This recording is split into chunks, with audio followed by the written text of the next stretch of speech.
Luckily, when I first started doing yoga, the one of my teachers was a very spiritual practitioner. And then we started doing these chants and doing things like that, and I started to open up to like, okay, maybe there's something that I don't really quite understand.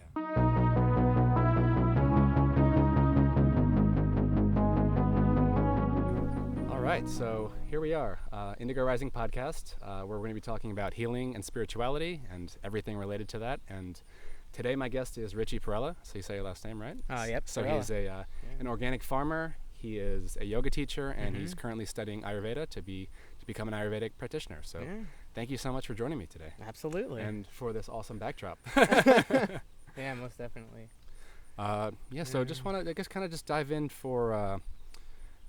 I talked to you a little bit before this, and we were talking a little bit about healing and spirituality and how just integrating the spirit, how that's kind of the last piece that we've kind of left out, I guess, if you want to talk about Western society and where we are as a culture. And I'm just curious for you, was there a specific time that you started to get into more spiritual things, or were you with yoga and everything, was there a certain time where that kind of you got interested in that, or were you always just kind of interested in that kind of thing? No, that's a great point. So actually the spiritual component is the last thing that kind of started to form itself. Growing up, I was kind of, the first step I took into like my wellness, career and like in kind of taking care of myself and bettering myself in general was I grew up kind of not necessarily eating the best food, and my family was more, the traditional, like we did a great takeout, and it was kind of learning how to eat and how to exercise and do all of that. But when I started doing yoga, it was mostly for, exercise and taking care of myself, and I started to I was interested by the spiritual component of it. I didn't really get it. I always kind of had like this thing about like, I kind of had more of that tradition, not traditional, but more of the American. There's a big thing going on where people are kind of like anti-God, and there's like a big movement about people being like, this is fake. He's just some guy in the sky. Like people like to have this whole theory about it, or like, who are maybe haven't dabbled too much into it. But with all the things that have gone on with the church and things that, the negative side, I've noticed there's a disconnect now, and people are kind of like, stepping away from it. And for me, I was kind of enrolled in that. I was into a music scene, and they, punk rock scene. They were not into that. That was like very anti-God. They were like, they had a lot of good things they were standing for, but feminism. There was a great movement in there. They're also, people who believe in bettering the environment, but they weren't. The spiritual component, again, there was kind of like this bias, like spirituality and God is a negative context around it. Like they're trying to control us, they're trying to manipulate people, which has been done for thousands of years. So, understandably why people keep their distance.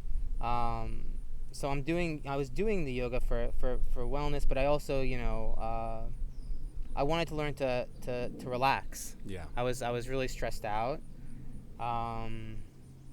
A lot of racing thoughts. I didn't even know what anxiety was at that point. And this was, maybe like 5 or 6 years ago. And I didn't even know what, I knew of anxiety, and I was into psychology, and I was like, everything was intellectualized for me. It was all in the head, right? Yeah. So I could tell you, about like a little bit about, I could tell you about the history of psychology, and I could tell you about a couple different modalities of how you could deal with, but I didn't quite get it. Like I didn't quite understand, and when I started doing yoga, we started to relax. Just get a little closer to you. Sure. Oh, hello. I started to learn some more relaxation techniques, and luckily when I first started doing yoga, the one of my teachers was a very spiritual practitioner. He would start out with very deep chants, and he would explain the meanings of some of these chants, and again, I kind of was like, it was a distance. It was kind of like, okay, well, I want to learn the psychological side of it. I want to understand like how yoga is going to help my body, and how it's going to help my mind, and how it's going to, everything was very physical. scientific, like what could be explained. And then we started doing these chants and doing things like that, and I started to open up to like, okay, maybe there's something that I don't really quite understand. Yeah. And then I started to go a little deeper. If you've ever heard of the Yoga Sutras of Patanjali. I haven't. So Yoga Sutras of Patanjali. Yoga, there's 8 limbs to yoga, first off. And asana, which is the physical movements, is just one part of yoga. And it's very important. It keeps the body strong. It keeps the mind, it keeps the body relaxed so that the mind can be relaxed. But when he wrote the Yoga Sutras, it was actually to alleviate the thinking, or not alleviate the thinking, but it was to quiet the mind. But he would do all these different spiritual practices, and it comes, there was chanting involved. There's pranayama, which is breathing, meditation, but the deeper goal, in a sense, in his book is to be able to come back into union. The word yoga means union. And it's to come back into union with the source. And like everybody's like, what's the source, right? Like, what the heck is that thing? And the simplest way, I think it can be said is just it comes back into that oneness of everything. Yeah. And it just starts to unfold. It started unfolding for me. I was started with the chanting and started doing other things. And I remember coming home one day. I did a yoga practice with him. And I was living on a cooperative farm with a couple other people at this time. And one of the people at the cooperative, she mentioned, she introduced me to this yoga teacher, said, you go to him. I came home one day after this practice, which I would finish the practices and feel like I would be out there in the ethers, which, at that point I didn't even understand what I was experiencing. I was just like, wow, this is intense. Like, where am I right now? like I feel relaxed in my body. I'm not hearing all of this noise in my head. And I feel connected to something deeper. Like I feel connected to the people around me. I feel connected to everything I was doing. I remember coming home from one of the classes, and I got into the house, and I had this moment where I was just like, I looked at my roommates, and I was like, I just had like an experience where I knew that I had been with these people for many lifetimes, and I had done this before, and I looked at them and I said, I just, like, for the first time I said, it's great to see you again. And it wasn't coming from I just got home, I just saw you earlier. No, it was like, I really got that, thank you. It's really great to see you again for this time again, this lifetime. Because I really was able to tap into something to where I knew that these people were people I've journeyed with before in life. And I've gone through these experiences to help to unfold this mystery of life before.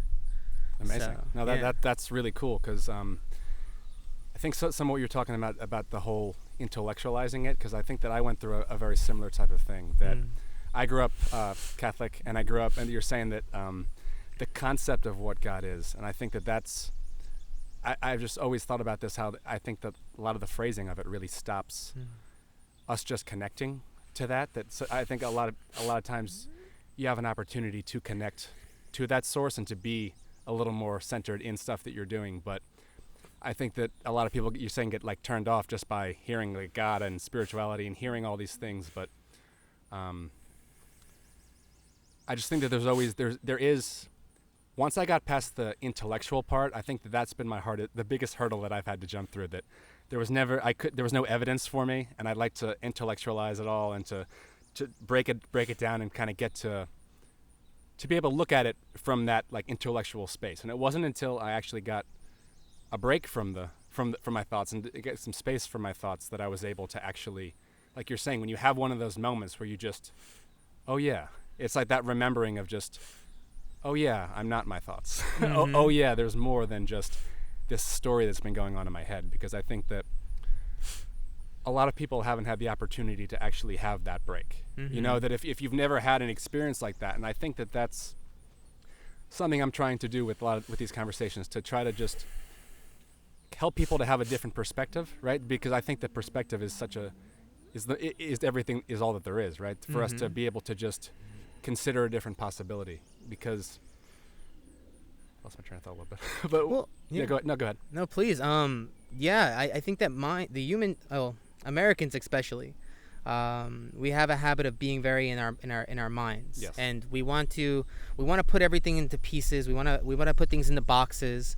You said something about language. Like we have like this language that we speak, and then it's like you want to get it out of the way. But it's like a lot of times it's funny because we learn in yoga. We learn to like put everything in follow this structure and be organized in this structure, but then we have to let go of the structure. Okay. So it's like we learn how to like do this, hold this here, stay here, and then we have to let go of that. Like use that to help you be present, right? Exactly. Have some sort of structure to be in a flow. Yeah. Right? Yeah. So it's like we don't want to be attached to, like, again, it's one of the rules in yoga is non-attachment. So we don't want to be attached to anything. We don't want to be attached to the way things need to go, the way things need to look. So we have this language, things arise in language, and then we have to kind of just let go of that and just be with the experience that shows up. We have to be present with it. Absolutely, and that's something that I'm practicing more and more. I'm sure we're all trying to. The attachment piece is a tough one because I think we have these ideas of. I mean, if you have a dream about something you want to do, and I laugh about this all the time, that everything in my life that's happened, I've always gotten exactly what I needed, and it's always happened in a different way than I imagined. That everything has always come to me exactly when I needed it, but it's just funny how we get so tied to the way it should be that a lot of times I find that I am blocking off things that the universe is just trying to hand to me because you get so hyper focused on this picture, right? This picture and the attachments, and I think that runs a lot deeper than just that. It's our attachments to everything, like you're saying, like with the yoga is kind of helping you to get out of that a little bit, right? to like be able to have some sort of technique and structure to let you get out of the structure. Yeah, who would think you need structure to surrender, right? Like, I mean, but that's the body. Yeah. Like, what would life be without the structure? Exactly. Because then we couldn't we'd just be floating around. It's just a which marrying of those. They teach that, that there are actual beings that are floating around, and they actually say they have egos too, just like us. Yeah. Like they have egos. They believe in this, they believe in that. They they're judging this, they're judging that, just like we do, but they don't have a body, and that's what they're doing. That's what they're here for. I think that there's such a narrative, right, for like what life is and like what's possible, what's real, what isn't. And I think that I remember what I wanted to say earlier based off what you were saying was that when you have an experience like that, it's so obvious that like, oh, of course I'm a spiritual being. But before that experience, like I was there was a point in my life where I went through this rebellious phase where I was positive that there was no spirit, and I could have proved to anyone that it wasn't real, right? Yeah. Like, so being in that space that I think a lot of people are, where you're so positive that it doesn't exist, but then you have one experience and then just everything changes, right? Just when you have that moment of just remembering and being free from your thoughts for a second to realize that you're more than the story. And I think that's the interesting part, right? That we're having conversations about this because both sides just know that they're right, right? That both sides is like, if you've had that experience, and if you haven't had that experience, you also know that it's not real. So I think that I'm not sure what my point was about that, but I think that's an interesting, I think in our society right now where there's that kind of divergence of the sides, right? And I think that's kind of what I'm trying to do with these conversations is to just break it down a little bit, that there don't need to be sides, that we're all the same, that we're all at our essence, that we're all exactly the same. Well, there's a great yoga school. It's by the Swami Satchidananda. He created Integral Yoga, and it's in New York. They have one in Princeton here in New Jersey and down in Virginia. And one of their slogans is beautiful. It's a picture, an emblem of all the different. There's like there's a cross, there's a Jewish star, there's all the different religions, and it says that truth is one and paths are many. That's cool. So there's so many different ways to, as essentially come back to source. Definitely. Like, we have like this idea that it's like, and even in yoga, it's actually one of the paths to enlightenment is the intellectual path. Mm-hmm. It's the path of understanding and really being able to explain everything, about yourself and what's not and what is. It's all helpful. Yeah, absolutely. And it definitely is one of the ways to really understand. Like, it's even, understanding yourself, self-realization. A lot of people go out looking for God everywhere outside of themselves. Like, where's God? Same. Is he over here? He's there. No, it's like, the thing is, and I think, again, there's an attachment that people have to, like, there's all these people in the sky. There's Zeus with his thunderbolt. The stories that we've heard of what, right? And again, people get attached to that kind of stuff because they're like, that's ridiculous. That's not real. It's like, is it real? Is it not real? You could even let that go. Yeah. Like, you don't really have to be with whether or not that was real, but you can understand the stories and what they're trying to point at. Absolutely. Because they're really, that's how things were told back in the day. Where everything was a story. They were telling stories. It was easier to understand it that way. Absolutely. Because they're trying to convey these crazy esoteric concepts. A story is a much easier way to kind of help people kind of remember without having to intellectualize what's going on, right? Exactly. Exactly. Because something else I wanted to ask you, because I feel like if you're an organic farmer, obviously you're at a point where you realize that what you're putting into your body is important. Because I found that part of what I'm trying to start with this podcast is healing and spirituality, because I found that on my healing journey, I kind of just accidentally, like, I've always been interested in consciousness and all that kind of stuff, but the spiritual piece, I feel like almost just kind of happened. From me trying to just find fulfillment and trying to heal myself and heal my traumas and heal my body and all of that stuff just kind of led to these spiritual experiences. And I think that that's an interesting, that it's not, and it's again, it's the holistic approach, that all of these things are, that it's all connected, that it's all in that holistic place. So I'm curious that how you got into just farming and all that kind of stuff. Great. One thing I want to touch on. You said I really heard, like, you're trying, and it's funny because, like, we're trying to. Yes, yeah, and that's the thing. What we forget is that as human beings, as entities of God, of, like, spirit, like, we're always, the body wants to heal itself. Yeah, that's all it wants. Like, think about it. You cut your hand and all of a sudden it starts to heal itself. You don't have to try. Yeah. It's doing it. It's happening. I cut my finger 2 days ago, and I was looking at it, like, hours later. It's already healing itself, and how incredible it is. So it's a lot of it's just getting ourselves out of the way, and getting our minds out of the way, and kind of letting ourselves reconnect to whatever source or whatever is actually going to heal us. Because it's it's getting those things out of the way. The mind, meaning. Going back to what you were saying, I'm sorry, I totally... No, I was just saying with healing and farming and everything. Oh, please. Yeah. So what we're putting in our body has a big impact on our health. Of course. A lot of people, are waking up right now to understanding.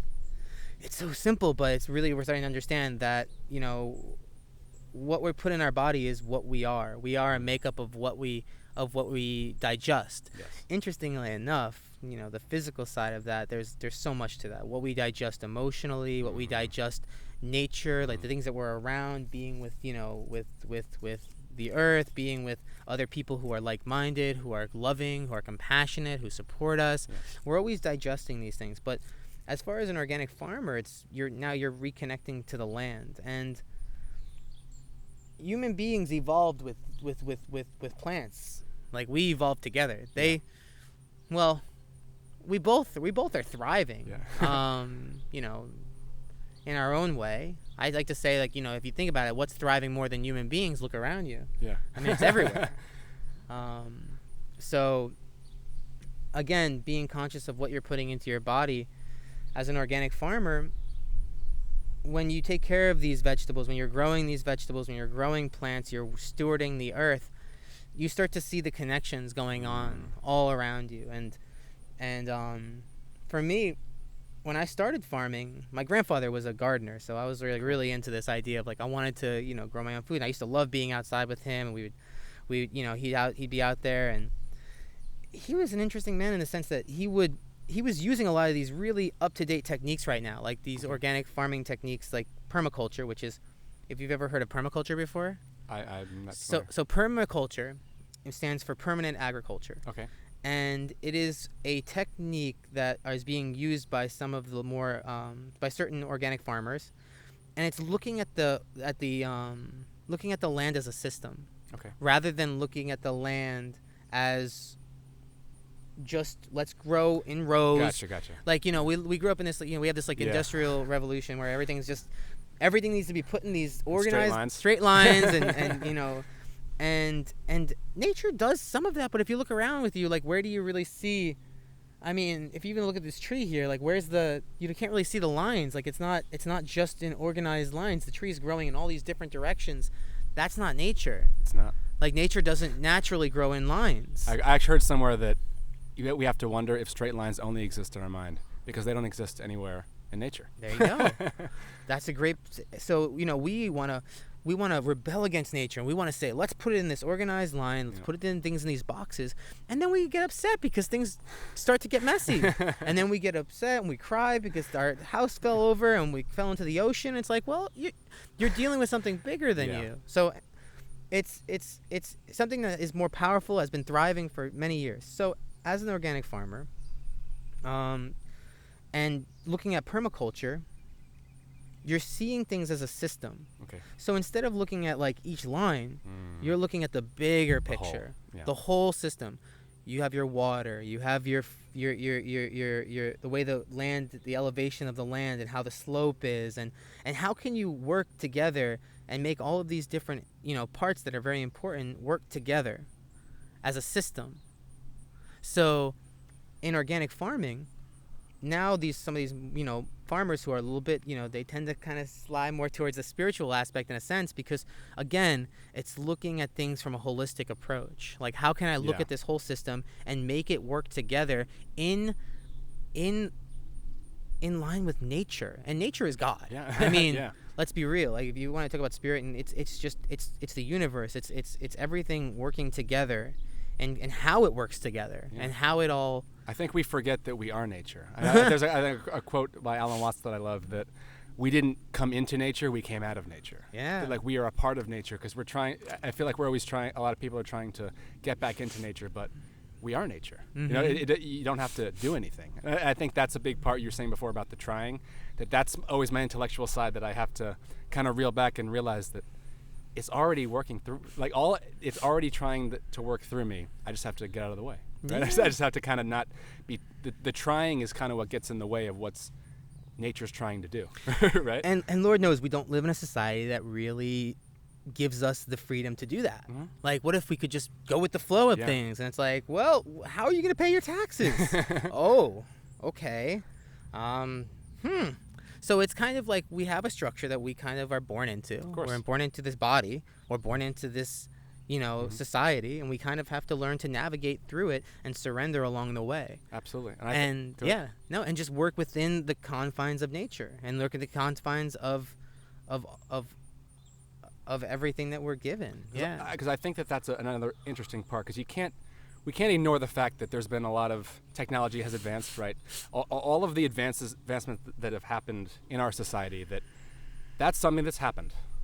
That's what's happened. But again, you're saying the holistic approach is still taking in these things that we know that work, and the understanding of who and what we are, that to marry these things. Again, it's not any one piece that's the right or the wrong piece. It's the fact that it shouldn't be all pushing one side of anything, that we have to take into account the whole of nature, and the whole of what nature is trying to do. And to be that, yes, there have been advances in modern medicine that help a lot of. I mean, I grew up. My dad's a chiropractor, so I grew up with alternative. I grew up eating healthy food. I didn't like it at the time, but I'm happy about it now. But I mean, growing up in all of that, I was lucky to always have an alternative view of just healing, and an alternative view of health in general, that kind of always gave me that I was like, well, if there's a different view on this, there's probably a different view on that, and that always sparked my curiosity to, if this isn't exactly the way that I was told, there's probably a lot of other things that aren't exactly the way that we were told. And I think that again, like it's helpful almost to have this mechanism of the way that we're raised this way, because it kind of forces, like, yes, not everybody is, a lot of people are waking up to it, but it almost kind of pushes you onto your own journey to kind of find out for yourself, because I think that that's an interesting piece of spirituality that isn't always, at least in our culture, isn't always recognized, that it's something that only you can do. You can get help from everyone around you, but it's still your journey and you dealing with whatever it is that is manifesting in your experience, right? Yeah, and it's a beautiful point that you make, like, especially on the fact that, like, people in our society right now, they don't know. Just don't know. And that they actually talk about this. They say that this has happened before. This is not a new thing. Not a new thing. This is a time period that we're in. They call it Kali Yuga. And we're starting to move into the new period where right now this time period is where people are the furthest, most disconnected from themselves. And they're most disconnected from their inner truth and from spirit and from nature and all of it. You can see it. It's all over the place. Yeah. People are not leaving their houses. People are not connecting with each other in the same way. So we're moving into a time now that's and again, this has been prophesized by many different people, and they've seen this happen. It's been written that this has happened for thousands of years. But we're moving into another time where people are going to start to reconnect. Yeah. And it's happening. You can see it on the planet. I mean, think the internet, in a sense, it's a beautiful expression of it, because people are. We're more connected. And it's funny though, because the internet, we're more connected than ever before. It's how you use it, yeah, for sure. But then we're also more disconnected than ever before. So because I think it's an interesting invention if you really think about that, like, just almost subconsciously, if you want, that we just created a way for all of us to be connected. Yeah. And yes, because I think it is interesting. I talked about this in the last episode I did with Dr. Jen about how it's so interesting how I said this is the first time where we're all the aspect of community has kind of changed into that we're all in solitude, like you're saying, just on your phone, you're on the internet. So it leads to a lot of people getting to that place where they get to a very depressed state. But what's interesting about that, when you get to that place, you get to a place where something you would have never considered, you go, whatever, I'll try it.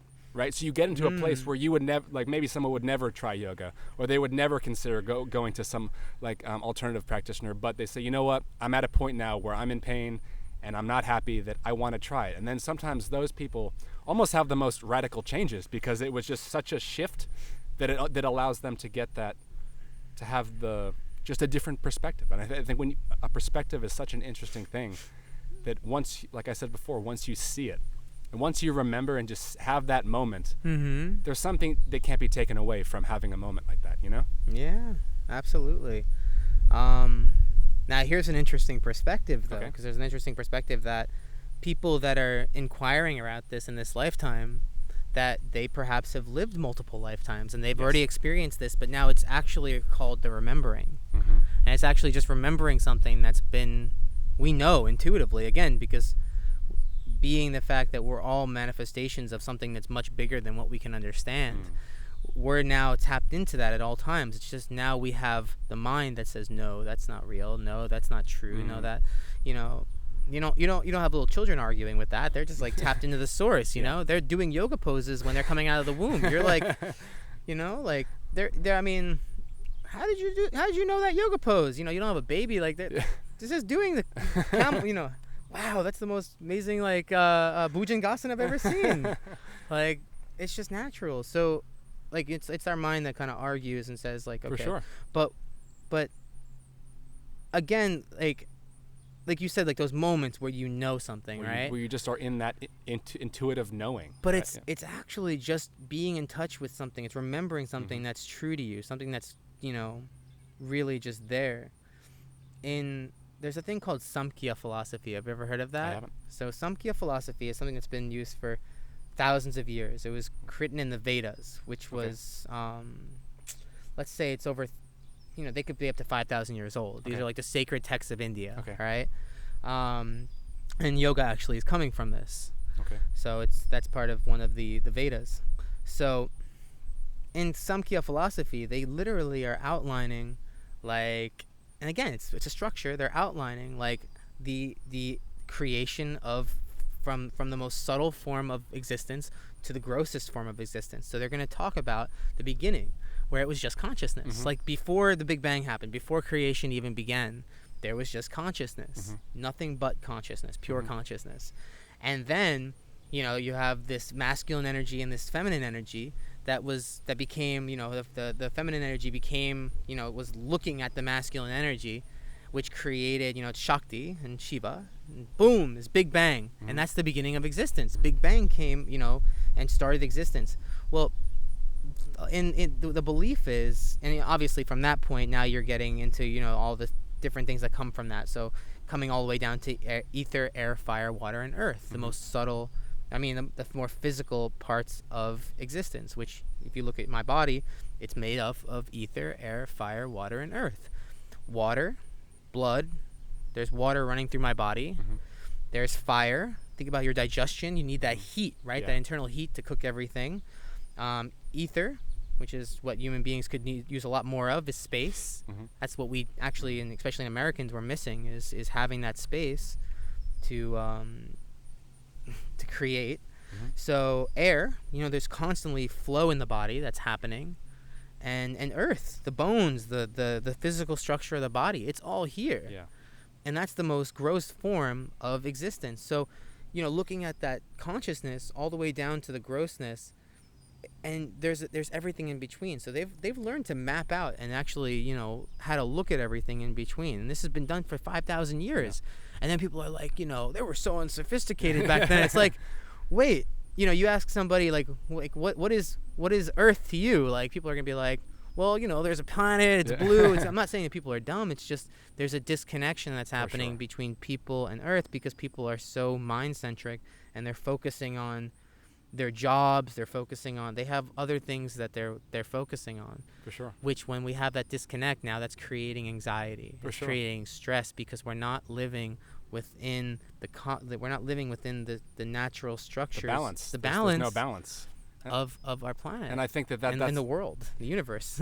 for sure, because I think that's like what we were saying before, between like Eastern and Western society. In Western society, there's enormous emphasis on the mind, so it only makes sense that we would get into this place where it's like overemphasis of the ego and the mind, and building that up, and it makes sense because we're always on the hunt for what the next best thing is, what the right way to do it is. So when I feel like being taught, me growing up was always trying to intellectualize things. So that's like, for me right now, it's been trying to dial that back and to be, right? So that's been my journey lately. And again, I was saying back to the trying, because that's the thing I have to remind myself of often, is that when I find myself trying and chasing, it's like, okay, let's bring it back. And I think that's an interesting piece too, because I think a lot of people have a spiritual or mystical experience, and then a lot of times people don't know what to do from there, right? Or a lot of people don't know what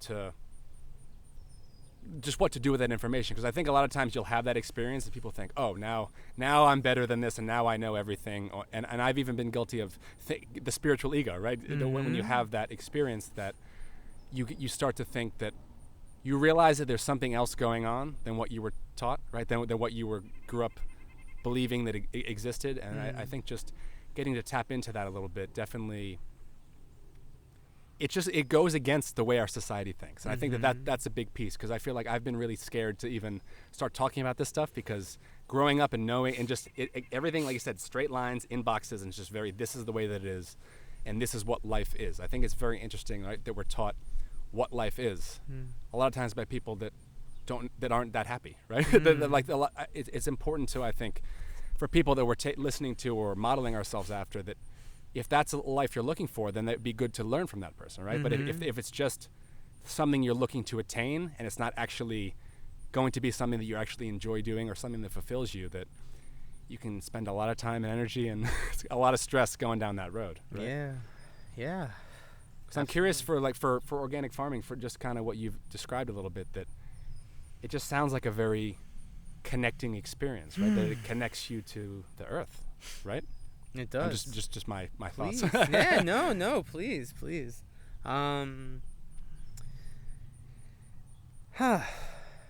So I had a friend that I used to work with, and I always loved something that he said to me. He said, I said, to him, like, why don't you go to church? Like, why don't you go to, I knew he was a spiritual person. I said, why don't you go and why don't you go and chant and do some yoga and go and be with, the community? Yeah. And I said, why don't you go to church? Why don't you do? He said, nature is my church.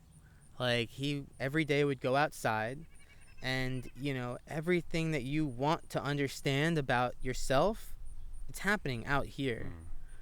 Like, that's awesome. And that goes for a lot of different things. I mean, you could have that experience with human beings all the time, but human beings are kind of, they're kind of feisty, right? Like, they're sometimes a little intimidating too.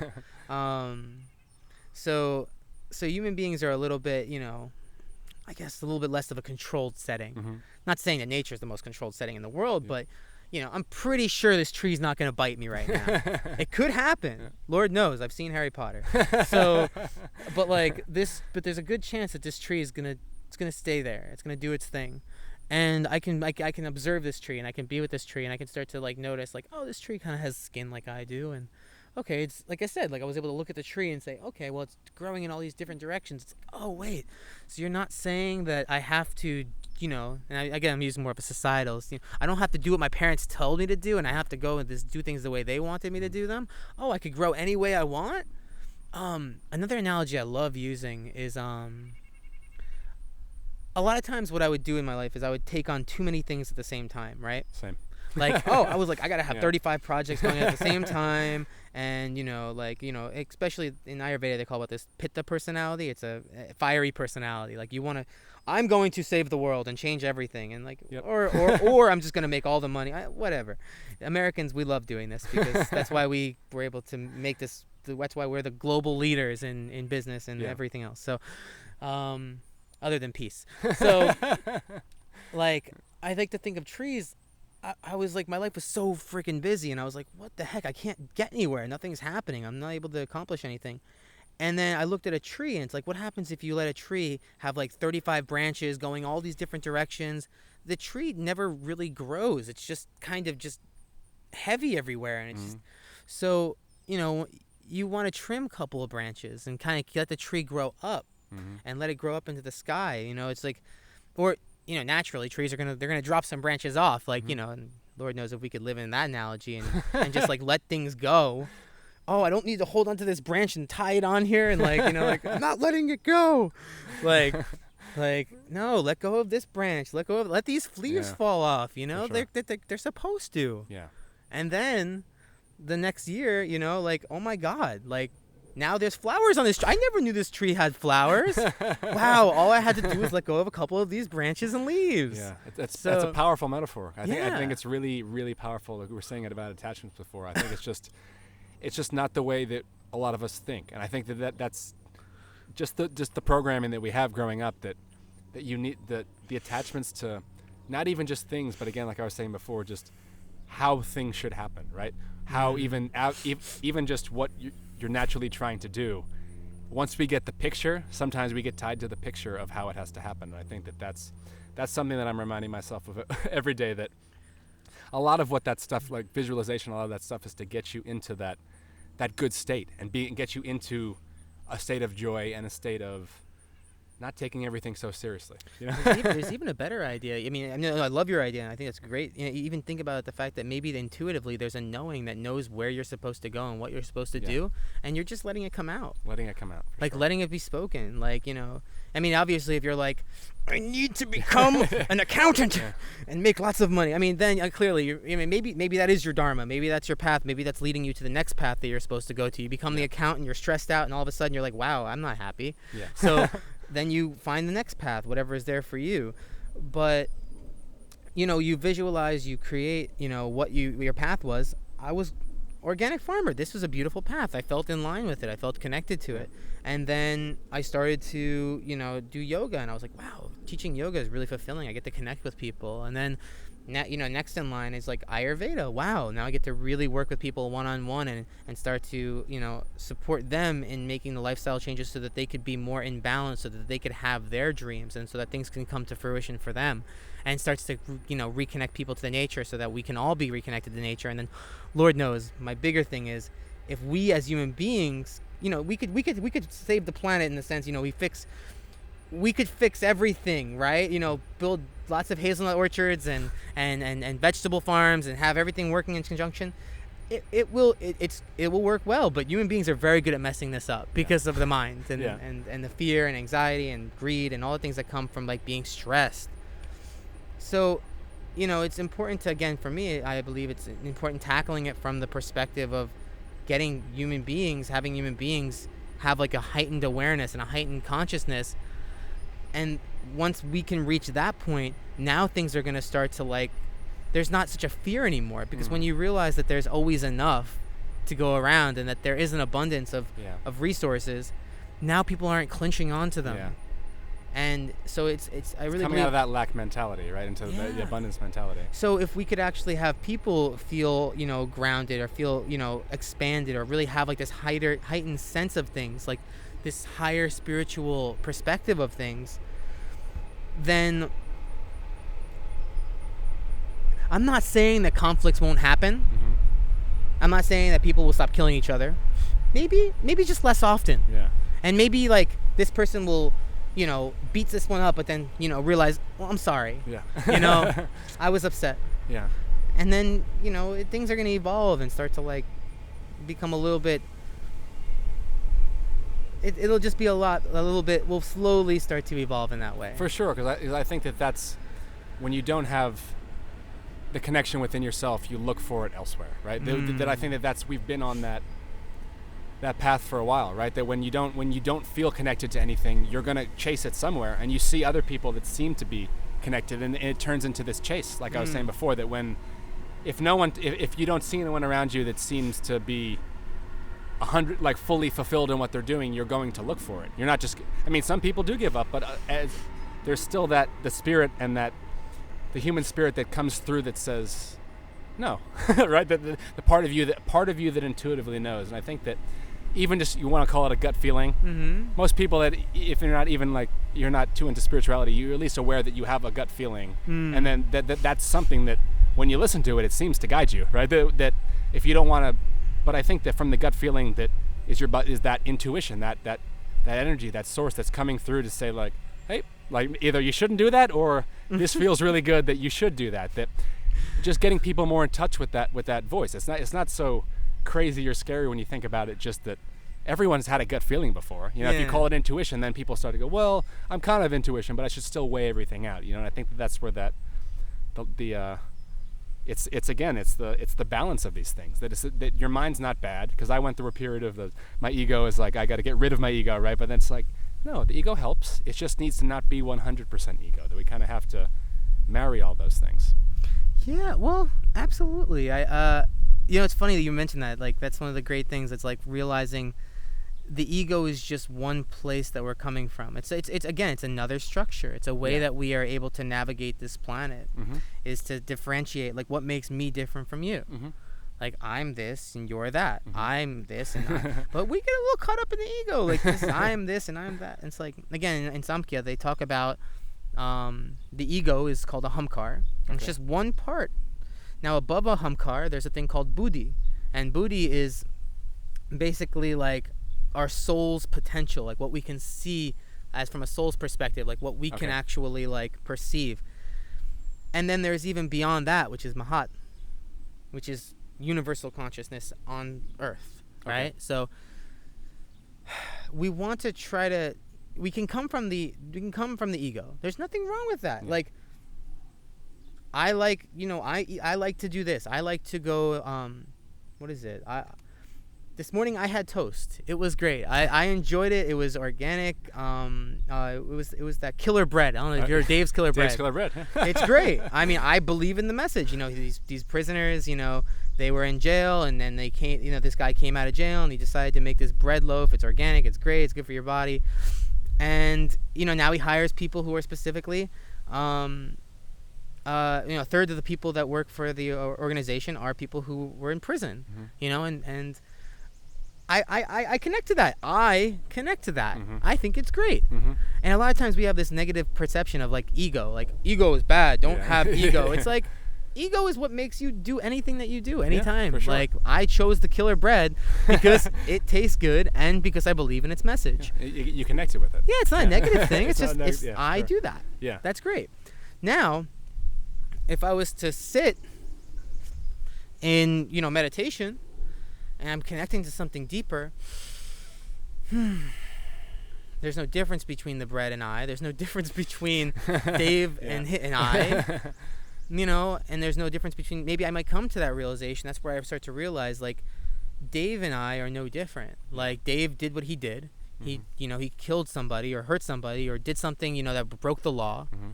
But there's really no difference between him and I. We're coming from the same source. We both are made up of, we're more alike than we are different. And I can be connected to that.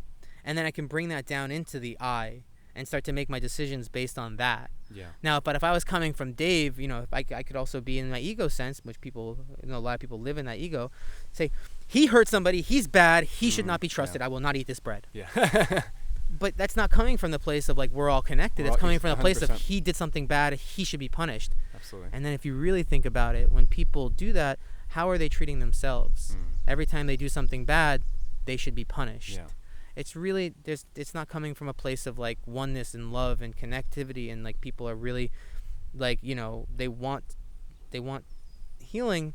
It's kind of coming from this place of, again, it's an egoic kind of sense of like of fear and control, and and maybe there should be a little punishment, so you can learn your lesson, because we don't want people going around killing each other all the time. For sure. Though it's coming from if you're coming from a place that we are connected, you're doing it from a place of I want this person to grow and to understand that what happened doesn't necessarily work in the society that we've structured, or for sure.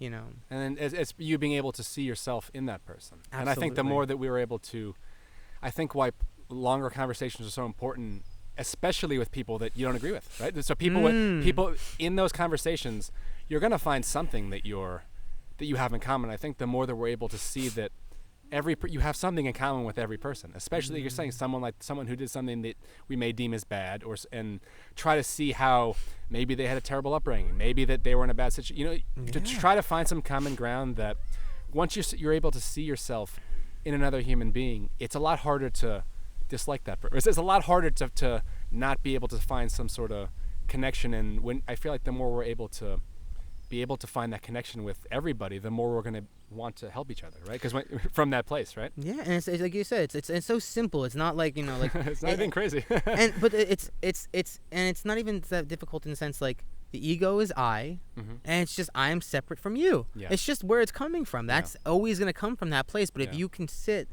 and come from a higher place, which where's the higher place? How do I get there? Like, do I have to smoke the reefer? No, you don't.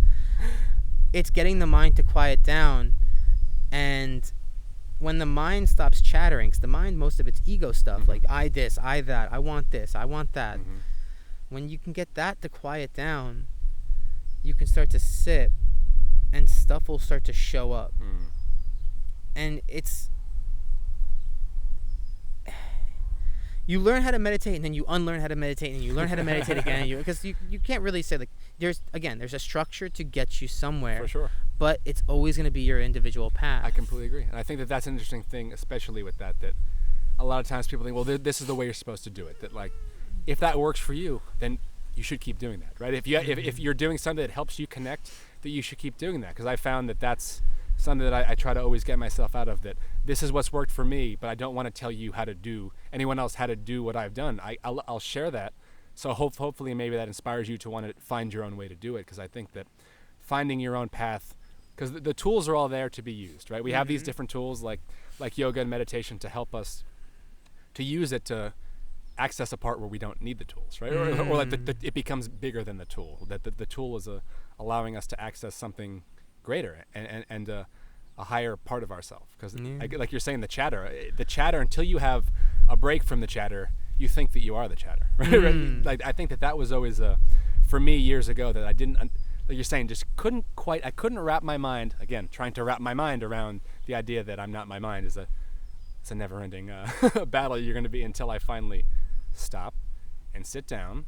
And when the thoughts, finally you have a break from the thoughts and you're still there, and you're still sitting there and you're still breathing, and then you have that peace and you have that moment that it's just until you get to that, when you have that moment, it's just, I think it's such a powerful thing that nothing else could ever do justice. You can't even do it justice. Trying to say words about what that moment is and having that remembering and having that peace is just, when you experience it, it shifts the way you think about things. It shifts the way you feel about things. Right? Yeah. There's no way I'll ever be able to explain to someone what that moment was like, because they're still looking through their filter of their life experiences. That it's like, that I had this amazing spiritual experience, and it's just, the words aren't going to do it justice, right? Yeah. And it's just, it's like falling in love. Yeah. You know? It's exactly like falling in love. But it's like, and like you know, here, and there's the best ad for meditation right here. It's like falling in love over and over again. You know? It's just that you're falling in love with yourself, and yourself meaning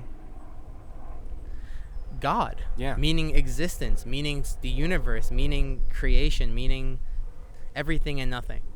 And it's like, whew, it's like, it's free. It's free. It's the freedom that we really want. Because I think that's we think of freedom in all these different sets of clothes, right? The way that we see freedom advertised to us, right? Or the way that we've heard freedom talked about. That we see that person experience freedom, so I need to do exactly what they did to get to freedom for me. But then quickly I found out that that's not how that's their path. That we all have to. It's just a very interesting thing that's trying to teach spirituality, because it's just, you, again, we can only do the best with the tools that we have, right? You have the tools that you have, and you're doing it. You know, you're doing organic farming, and you're teaching yoga. Those are the tools that you have. That's what helps you do what you do. And then I have a different set of tools, you know. And I think that we all have the tools that we have. It's once you, I feel like, get into that, when you're in that moment, right, when you're doing something that you just love to do, to put your energy into that thing, right? To put your energy into what it is that, because I think when you touched on it before, that when you're in that flow state, right, when you're connected and you're in the flow state and you're not trying, and you're being, and through that being, things are happening. You're doing things because you're in that state that allows it to just naturally happen. And I think that, again, I'm lucky that I grew up I had the upbringing that I had that allowed me to be curious and allowed me to kind of go after those things. And it came with its other set of challenges, but I mean, it's still, I think, important that the more we're able to be in touch with that part of ourselves, that it allows for so much more to come through than I would have ever imagined. I love it. And I love that you just pointed out, you know, there's a whole beautiful portion that I just got out of what you said, because, you know, you talked about, like, you know, being grateful for the opportunity that you actually were able to go towards these things that are special to you. So, you know, I'm sure you've heard of the concept of Dharma, right? Yes. So with Dharma, they say it's like your service. It's like what you're meant to do on this earth. Like, we all have like a dharma, something that's like, it's, you know, we're talking about, you know, now we're talking about karmas, and like, you know, karmas are basically like impressions from our past lives or whatever, you know, from our soul. And now again, we're talking a little deeper, a little esoteric, but you know, just a little taste. Like, we have these impressions, these karmas from our past life, and in this life we're able to work out our past life karmas. Like, people think of karma, it's like good or bad. It's like, oh, you did this, and now you're going to be suffering for these years, and now you're going to be in big trouble. So it's like, maybe, but you know, the yogis or the spiritual practitioners are not going to be attached to whatever happens. Exactly. They're going to be like, okay, well, you know, I end up in jail for 30 years. You know, Nelson Mandela, how many years was he in jail? And look at, you know, that was Dharma. Yeah. You know, Dharma's it's your life's purpose. It's what you do and why you do it. And it's like, well, oh, I don't want to, I don't want my life to be pre-programmed of how. Yep. Well, it's like, imagine, what actually feels right for you and feels good for you is actually the thing you're meant to be doing. And it's like, what? You're telling me that thing that I really like doing and that I really enjoy doing, and it just seems like right for me, and it just seems like it's just in line with me. That's the thing that I get to do? Yeah. That's your Dharma. That's why it feels good. That's why it feels right for you. And that is actually, they say, in the past, that was what was taught first to people. Like, that was one of the first things. Dharma was number one. You learned your Dharma. You found out, as a young child, what your Dharma is, what you're supposed to be doing in this lifetime, and then you move to Artha. And Artha is the time of your life where you're supposed to be fulfilling on that. You're supposed to be doing your work. You're making your money. You're making your means to live, doing what is right for you. And then after that comes moksha, which is the pleasure. Now you get to enjoy the pleasures of life. In America, we skip over Dharma, we skip over Artha, and we go right for the pleasure. Give the kid the chocolate, or he won't shut up. Like, it's like... No, I think that's important, what you're saying is, and I think we're going to start to wrap it up a little bit now, but what's so important about that, too, is that if you're not fulfilling if you are not... Is that the way to say it? Like fulfilling your Dharma? Like if you're, when you're doing that, you're more it's better for everyone around you when you're doing something you're passionate about, because now you can actually be in service to the people around you. Because if you're not doing if you're not putting your heart into something, then you're kind of just, you're half-assing it. You're not really excited about what you're doing. And then the people that you're interacting with and working with, that's not really helping them, right? If you're putting your heart into what you're doing, that helps the world so much more than just the fact that, first of all, you're enjoying your life, you're doing good work, but at the same time, if you're putting your heart into something, that's so much more beneficial for the people around you, right? I feel like that actually helps the world so much, because we don't see, I feel like, from a very materialist perspective, it's hard to see how that helps anything, right? But from a fully a holistic view of that everything's connected, it's a little more obvious that how much that actually, that energy that you're putting out into the world, when it's good, light, excited, joyful energy, that brings people up to want to also be in that state, to want to fulfill their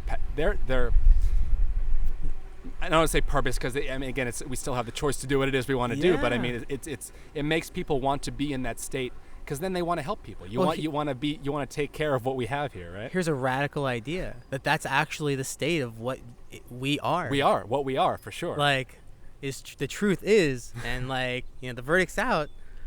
The truth is, we are actually supposed to feel joy. That's what we're actually supposed to feel connected. For sure, that's our actual natural state, right? Yeah. And then, that's why it feels so good in that state, because it's like, I don't have to try. Everything just happens.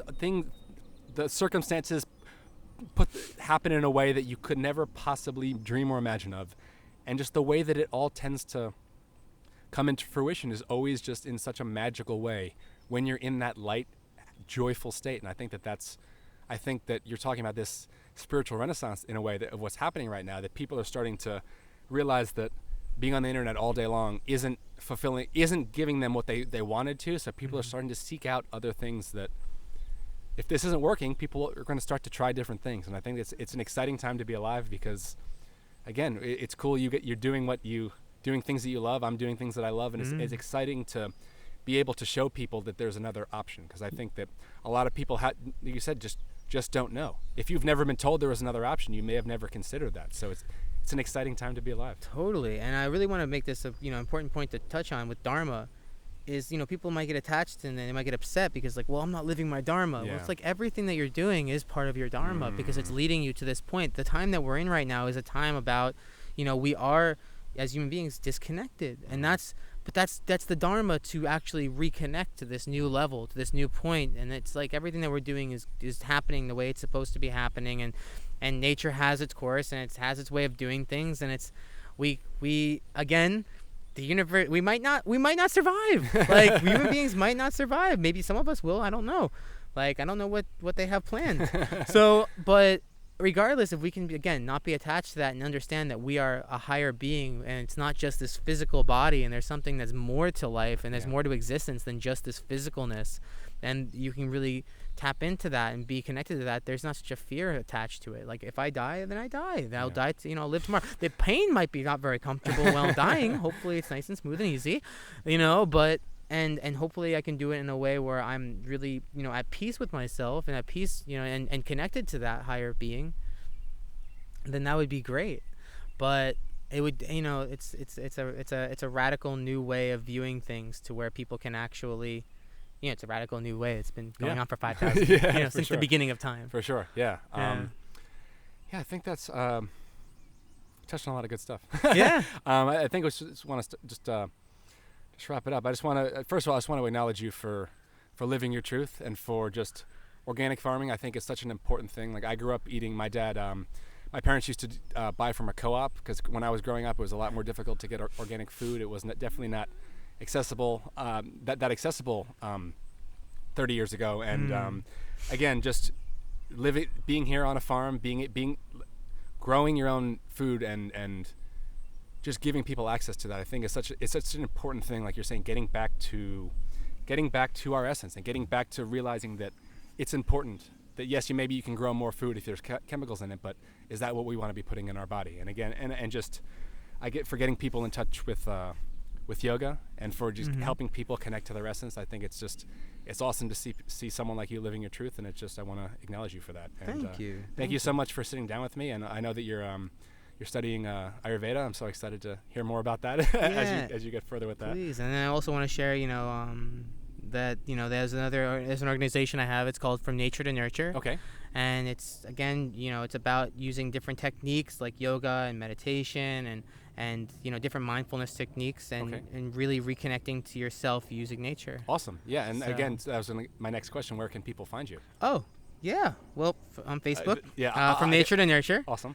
I teach at a couple of local gyms in New Jersey. Okay. And then I'm over here on the farm. It's Clerico Farm in Hillsborough, New Jersey. Okay. We have a meetup group called the Hillsborough Yoga Meetup Group. Awesome. So you can find us on there. We do lots of different events, and then we'll be doing. I teach for ecstatic dances down in Integral Yoga in Princeton, so I'm involved with them too. Yeah. Awesome.